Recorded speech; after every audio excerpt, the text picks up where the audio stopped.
So here we are in Eureka, California, and I'm at Frankie's Bagels.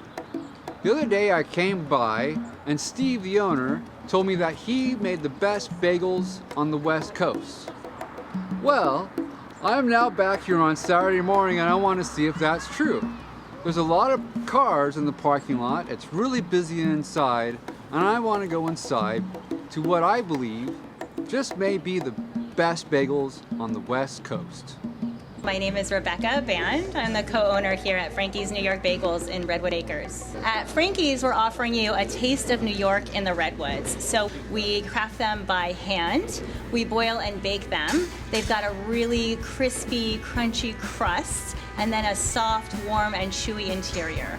So when I took over the business, I went on a journey really to try and investigate what makes a Brooklyn bagel so extraordinary, right? And so the model that I fell on was a place called Utopia Bagels. It's probably the most famous Brooklyn bagel shop there is.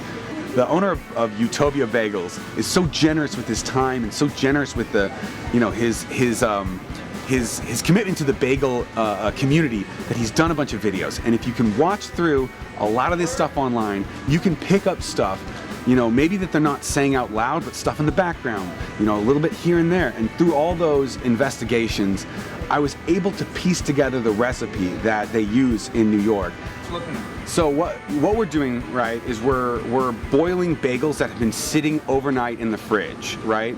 So these are cold bagels. When we stick them in the oven, it creates all this steam, right? So now they're going into the oven, they're going in completely soaking wet, and they're covered in kind of a sticky goo, which helps the seeds stay on, and that helps create that crust, not chewy but crunchy crust, right? Like a very fine hard shell, a nice hard shell, not one that's going to be too crunchy or bite, hurt your teeth to bite through, but that nice New York crunch. We're trying to make sure that all the bagels are nice and covered in that boiling water, and that's what creates that bagel skin that really can't be replicated in any other way. A lot of people will steam their bagels or they'll boil them in pure water, and it just doesn't do the trick. It really doesn't do the trick.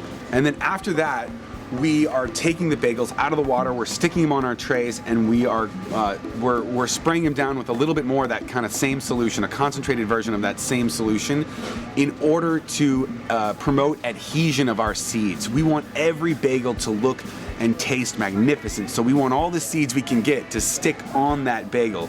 So then we are topping the bagels, right? You'll see us, topping the bagels out, trying to get as many seeds as possible on there. When we pull them out, they need to cool for about 10 minutes, and then they're ready to go. They're completely soft and warm and gooey on the inside, and if you can ever get here early in the morning and actually get like a fresh, hot bagel, it's one of the most exciting and wonderful experiences that you can ever have.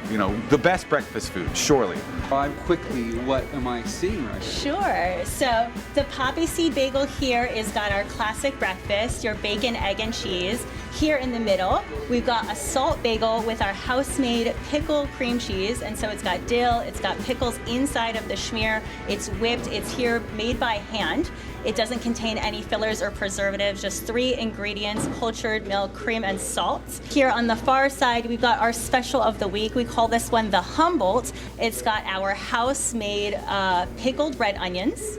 It's got Diane's sweet heat jelly. It's got fresh turkey. It's got local basil.